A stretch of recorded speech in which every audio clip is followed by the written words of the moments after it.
The social credit score was the new way to run the economy, a streamlined control system to create the new 21st century citizen.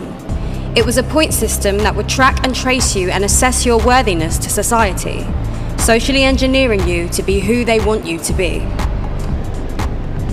Information gathered through surveillance systems such as mobile phones, CCTV, and check-in, check-out points produced a score for civilians. Then, citizens gained or lost points for their behaviour, decided by the AI programs.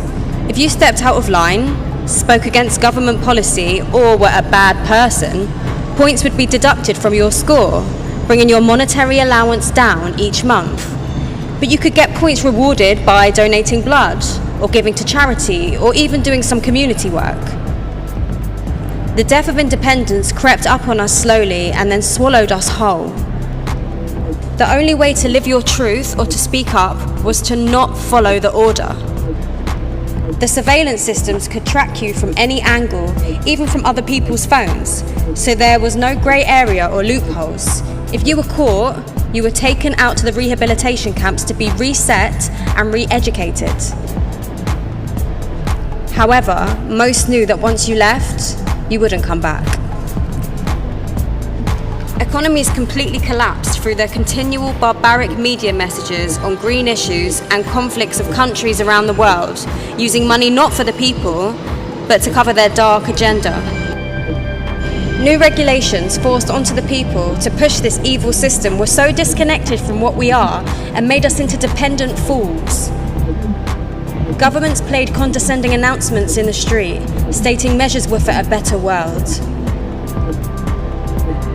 People walked like zombies, believing the propaganda, but they never knew what they were walking into in the first place. It was very sad to see how people's unawareness had taken over them. Didn't you ever wonder how you would own nothing and be happy? If there is no money and all businesses are corporate or state-owned, the economy will be owned by corporations and the state. You become irrelevant, just a means to an end, and your input has no significance whoever you are.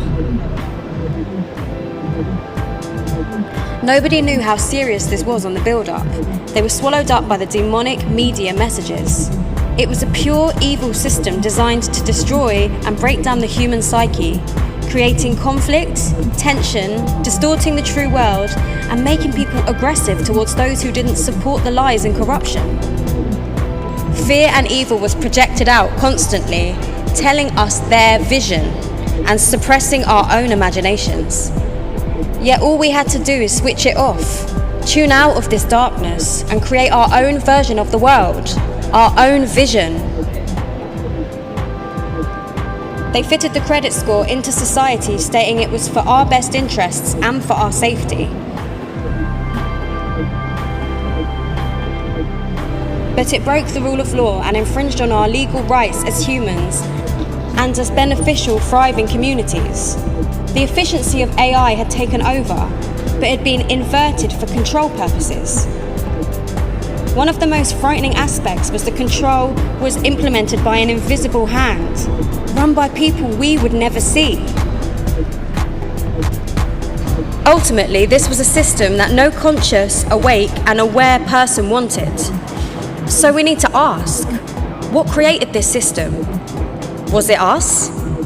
Or was it something so artificial and disconnected from the human spirit? Was it even human?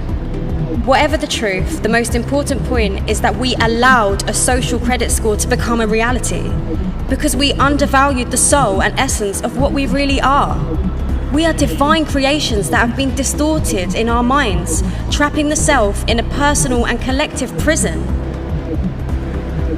Nothing will change until we value who we are and become conscious to the inversions around us. When do you value your human spirit? Where do you feel your breath, your thoughts, and value yourself in this journey of life?